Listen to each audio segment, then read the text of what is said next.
قال لقومه أتأتون الفاحشة ما سبقكم بها من أحد من العالمين۔ انبیاء کرام کا تذکرہ چل رہا ہے اور یہ واقعات اس لیے بیان کیے جا رہے ہیں کہ آپ علیہ الصلاۃ والسلام کو جس طرح یہ لوگ جھٹلا رہے ہیں، آپ کی رسالت کا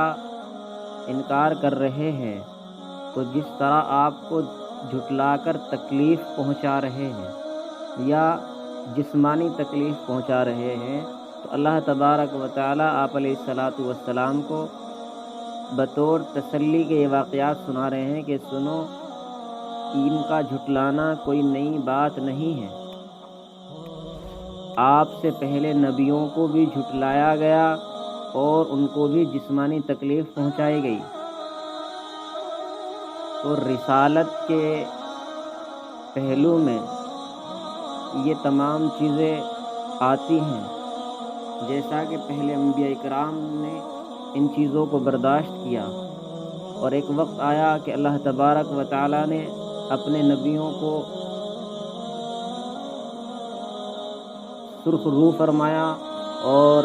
ان کے نہ ماننے والوں کو ہلاک و برباد کر دیا۔ انہی قصص میں سے ایک واقعہ حضرت لوط علیہ الصلاۃ والسلام کا بیان فرما رہے ہیں اور ان کی قوم کا۔ حضرت لوط علیہ الصلاۃ والسلام حضرت ابراہیم علیہ الصلاۃ والسلام کے بھتیجے ہیں۔ حضرت ابراہیم کے ایک بھائی ہاران تھے، ان کے بیٹے حضرت لوط علیہ السلام، اور حضرت لوط علیہ الصلاۃ والسلام اپنے چچا حضرت ابراہیم علیہ الصلاۃ والسلام کے ساتھ عراق سے شام کی طرف یا اسی علاقے میں تبلیغ کر رہے تھے۔ پھر اللہ تبارک و تعالیٰ نے ایک مستقل ان کو رسالت دے دی گئی، مستقل ان کو نبوت دے دی گئی۔ اسی قوم کی طرف یہ جو عراق اور فلسطین کے درمیان میں حصہ ہے، شرق اردن جسے کہا جاتا ہے، اور اس علاقے کا نام سدوم بھی کہا گیا ہے۔ سدوم کے علاقے کی طرف حضرت لوط علیہ الصلاۃ والسلام کو بھیجا، اس قوم کی طرف۔ اس قوم میں جہاں بہت ساری خرابیاں تھیں، ایک بڑی خرابی کو یہاں پر ذکر کیا جا رہا ہے۔ اس قوم کے اندر ہم جنس پرستی کی ایک بڑی بیماری تھی کہ یہ لوگ ہم جنس پرست تھے۔ اللہ تبارک و تعالیٰ کی بنائی ہوئی مخلوق میں جو اللہ تبارک و تعالیٰ نے طریقے ایجاد کیے، جو طریقہ بتلایا، اس سے ہٹ کر خلاف فطرت عمل کیا کرتے تھے۔ یعنی کہ مرد سے خواہش پوری کرتا تھا۔ یہ ایک ایسی بیماری، یہ ایک اتنا قبیح فعل کہ انسان و جنات میں سے کسی نے نہیں کیا، قرآن یہ کہتا ہے۔ لیکن بد کردار لوگ کسی زمانے میں بھی اس کام سے، اس فعل سے خالی نہیں رہے۔ اس قوم نے اپنے اس عمل پر جمے رہے۔ سیدنا لوط علیہ الصلاۃ والسلام نے ان کو منع کیا اور بتلایا کہ یہ برا عمل ہے، اس سے باز آ جاؤ۔ تو اس قوم نے بجائے اس کے کہ حضرت لوط علیہ الصلاۃ والسلام کی بات کو مانتے اور انہی کو شہر سے اور ان کے ماننے والوں کو شہر سے نکالنے کا ارادہ کر لیا کہ یہ لوگ پاک باز بنتے ہیں، تو ان پاک لوگوں کو یہاں سے نکال دو۔ ہم اپنی خواہشات پر عمل کریں گے۔ تو حضرت لوط علیہ السلام اور آپ کے ماننے والوں کو اللہ تبارک و تعالیٰ نے ان لوگوں سے نجات دی اور ان لوگوں کو ہلاک و برباد کر دیا۔ یہ واقعہ مفصلاً دوسری آیت سورتوں میں سورہ انبیاء میں موجود ہے، یہاں پر صرف اختصاراً یہ موجود ہے، واقعہ ہے۔ اس میں سورہ اعراف کا یہ اخیر چل رہا ہے اور اس میں یہ انبیاء کی کچھ واقعات اجمالاً بیان کیے جا رہے ہیں اختصار کے طور پر۔ ان پر کیا آزمائش آئی وہ پوری تفصیل سورہ انبیاء کے اندر موجود ہے حضرت لوط علیہ السلام کے واقعے میں۔ الغرض اشارتاً یہ بتلاتے چلیں کہ اللہ تبارک و تعالیٰ نے دو فرشتے بھیجے ان کی آزمائش کے لیے، اور فرشتے ایک نور ہوتا ہے، اور وہ انسانی شکل میں جب آئے تو ظاہر سی بات ہے وہ ایک خوبصورت چہرہ، لوگوں کو پتہ چلا کہ لوط علیہ السلام کے مکان پر دو مہمان ہیں، دو مرد ہیں، دو خوبصورت شکل والے، تو ان لوگوں نے ان سے برائی کا ارادہ کیا۔ حضرت لوط علیہ السلام نے ان کو منع کیا اور کہا کہ تم باز آ جاؤ، میری یہ بیٹیاں ہیں، تم ان سے نکاح کر لو، ان سے اپنی آرزو پوری کر لو، لیکن ان میرے مہمانوں کو کچھ نہ کہو۔ لیکن وہ لوگ باز نہ آئے تو پھر وہ فرشتے چونکہ ان کے لیے آزمائش کے طور پر آئے تھے، ان کے لیے ایک امتحان بن کر آئے تھے، جب وہ نہیں مانے تو ان فرشتوں نے ان پر ایک عذاب مسلط کر دیا کہ اللہ تبارک و تعالیٰ فرماتے ہیں کہ ان پر یہ عذاب آیا کہ آسمان سے پتھروں کی بارش ہونے لگی، آسمان سے ہم نے پتھر کی بارش ان پر کی ہے، اور وہ سارے اس پتھروں میں ہلاک ہو گئے۔ یہ اس قوم کا حشر ہوا اس بد فعلی کی وجہ سے۔ لیکن جیسا کہ میں نے کہا کہ کسی زمانے میں یہ بد کردار لوگ اس فعل سے خالی نہیں ہوئے، ایسا ہی اس کا شہرت دوام جو حاصل کی ہے یونان والوں نے کی ہے، اور مزید آگے بڑھ کر یورپ نے، مغربی تہذیب کے لوگوں نے اس کو اتنا پسند کیا، اس بد فعل کو، اس برے عمل کو اتنا پسند کیا کہ وہاں کے قانون ساز لوگوں نے، گورنر نے، گورنمنٹ نے اس کو قانون بنا دیا، اور یہاں تک کہ قانون ہی نہیں بنا دیا بلکہ یہ بھی اجازت دے دی کہ مرد سے شادی کر سکتا ہے، عورت سے، یعنی ہم جنس پرستی کا ایک بازار گرم ہے۔ یہ انہوں نے خلاف فطرت عمل کیا، اتنا قبیح عمل، اتنا برا عمل دنیا میں صحیح عقل، صحیح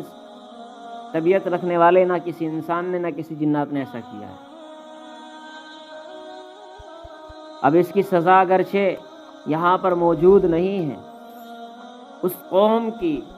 جس نے یہ عمل کیا اس کی سزا تو بتلا دی گئی، لیکن اس شریعت میں ایسے عمل کرنے والے کے لیے کیا سزا ہے؟ آپ علیہ الصلاۃ والسلام کا فرمان ملتا ہے کہ اقتلوا الفاعل والمفعول به، کہ فاعل اور مفعول دونوں کو قتل کر دیا جائے۔ اور ایک روایت میں ملتا ہے کہ فرجمو، کہ دونوں کو رجم کر دیا جائے، حسنا او لم یحسن، شادی شدہ ہو یا غیر شادی شدہ، رجم کر دیا جائے، یعنی پتھر سے مار کر ہلاک کر دیا جائے، اسے کہتے ہیں رجم کرنا، سنسار کرنا۔ تو یہ تین اس طرح کی روایتیں ملتی ہیں، لیکن چونکہ آپ علیہ الصلاۃ والسلام کے زمانے میں اس طرح کا کوئی مقدمہ پیش نہیں آیا تو سزا متعین نہیں ہوئی۔ لیکن صحابہ کرام کے زمانے میں صحابہ کرام میں شیر خدا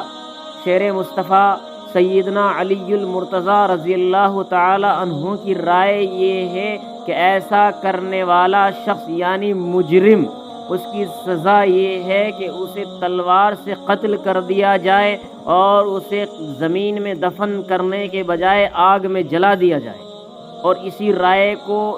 پسند کیا حضرت ابو بکر صدیق رضی اللہ تعالی عنہ نے، جبکہ حضرت عمر فاروق رضی اللہ تعالی عنہ اور حضرت عثمان ذو النورین رضی اللہ تعالی عنہ کی رائے یہ ہے کہ ایسا جرم کرنے والے کو ایک بوسیدہ مکان کے یا دیوار کے برابر میں کھڑا کر دیا جائے اور وہ مکان اس کے اوپر گرا دیا جائے، یہ اس کی سزا ہے۔ ان کے بعد حضرت عبداللہ ابن عباس رضی اللہ تعالی عنہ کا فتویٰ یہ ہے کہ ایسا شخص جو ایسا جرم کرنے والا ہو اس کو کسی اونچی بلڈنگ پر کھڑا کیا جائے اور اونچے مکان سے گرایا جائے اور گرتے ہوئے اس پر پتھر مار مار کر ہلاک کر دیا جائے۔ اسی طرح بہت سارے ائمہ حضرات نے طرح طرح کی تجویز پیش کی۔ امام اعظم امام ابو حنیفہ علیہ الرحمہ فرماتے ہیں کہ اس پر کوئی حد مقرر نہیں ہے، بلکہ یہ فعل تعزیر کا مستحق ہے۔ مطلب یہ ہے کہ امام ابو حنیفہ علیہ الرحمہ فرمانا چاہتے ہیں کہ ایسا شخص جس نے قوم لواطت کی، یہ فعل کیا، یہ قبیح عمل کیا، تو اسے ایسی عبرت ناک سزا دی جائے کہ لوگ کرنا تو دور سوچنے کا بھی خیال پیدا نہ کر سکے ذہنوں کے اندر۔ اسی کو ایک قول امام شافعی علیہ الرحمہ کا بھی یہی ہے، یعنی امام شافعی علیہ الرحمہ بھی یہی فرماتے ہیں جو امام اعظم امام ابو حنیفہ فرماتے ہیں کہ عبرت ناک سزا دی جائے۔ الغرض یہ فعل قبیح ہے، یہ برا عمل ہے، اور اس کی سزا یہ ہے جو آپ کے سامنے بھی اس قوم کی بیان کی گئی اور ائمہ حضرات کے اقوال آپ کے سامنے پیش کیے گئے۔ دیکھیے ترجمہ، وَاذْكُرْ لُوطًا، اور یاد کیجئے یعنی ذکر کیجئے لوط علیہ السلام کا، اور یہ لوط علیہ السلام یہاں پر یہ بدل ہے، مبدل منہ۔ فرمایا اذ قال لقومه اتأتون الفاحشة، جب انہوں نے اپنی قوم سے کہا کہ کیا تم برا عمل کرتے ہو مردوں کے ساتھ، ما سبقکم بها من احد من العالمین، دنیا میں کسی انسان نے تم سے پہلا ایسا عمل نہیں کیا، تم سے پہلے کسی انسان و جنات نے، من الانس والجن، کسی انسان و جنات نے ایسا عمل نہیں کیا جیسا تم نے برا عمل کیا ہے۔ اِنَّکُمْ یہ فرماتے اس میں دو حمزہ، یہ دونوں حمزہ کی تحقیق کے ساتھ ہے اور دوسرا تسہیل کے ساتھ ہے، اور لیکن دونوں صورتوں میں الف کو داخل کرنے کی۔ فرمایا کہ یقیناً تم لتأتون الرجال شہوة من دون النساء، کیا تم عورتوں کو چھوڑ کر مردوں سے خواہش پوری کرتے ہو، بل انتم قوم مسرفون، بلکہ تم حد سے تجاوز کرنے والی قوم ہو، یعنی حلال سے حرام کی طرف تجاوز کرنے والی بڑھ جانے والی قوم ہو۔ وما كان جواب قومه إلا أن قالوا أخرجوهم أي لوطا وأتباعه من قريتكم إنهم أناس يتطهرون من إدبار الرجال، ان کا جواب نہیں تھا اگر صرف یہ کہ انہوں نے کہا کہ اس کو نکالو، یعنی لوط علیہ السلام کو اور ان کے ماننے والوں کو نکال دو اپنی بستی سے، کیونکہ یہ لوگ پاک باز بنتے ہیں مردوں سے شہوت پورے کرنے کے بارے میں، اس لیے ان کو اپنی بستی سے نکال دو۔ فَأَنْجَيْنَاهُ وَأَهْلَهُ إِلَّا امْرَأَتَهُ كَانَتْ مِنَ الْغَابِرِينَ، تو ہم نے ان کو یعنی حضرت لوط علیہ السلام کو اور ان کے گھر والوں کو بچایا سوائے ان کی بیوی کے، کیونکہ ان کی بیوی پیچھے رہ جانے والوں میں تھی۔ کہ حضرت لوط علیہ السلام نے فرمایا تھا کہ میرے ماننے والوں اور گھر والوں چلو اس بستی سے نکل جاؤ، اس بستی پر عذاب آنے والا ہے، لیکن ان کی بیوی باز رہی، وہ نہیں آئی، اس لیے وہ بھی اس عذاب میں شامل ہو گئی۔ تو اس سے یہ پتہ چلا کہ اللہ کی اور اللہ کے رسول کی نافرمانی کرنے والا شخص، چاہے وہ رسول کی اولاد ہو، چاہے وہ رسول کے والدین ہوں، دوسرے کی تو دور کی بات ہے، اگر رسول کی، اللہ کے نبی کی نافرمانی کرے گا تو اللہ کے عذاب کا مستحق ہوگا، چاہے وہ کتنا ہی چہیتا ہو۔ یہ دیکھیے کہ حضرت لوط علیہ السلام کی بیوی پر بھی عذاب آیا، کیوں؟ کیونکہ انہوں نے اپنے شوہر یعنی نبی کی بات سے انکار کیا۔ تو نبی کی بات اللہ کے یہاں اللہ کی بات کی طرح ہے، اور امت کے لیے اللہ کا حکم، نبی کا حکم فرض عین کے درجے میں ہے۔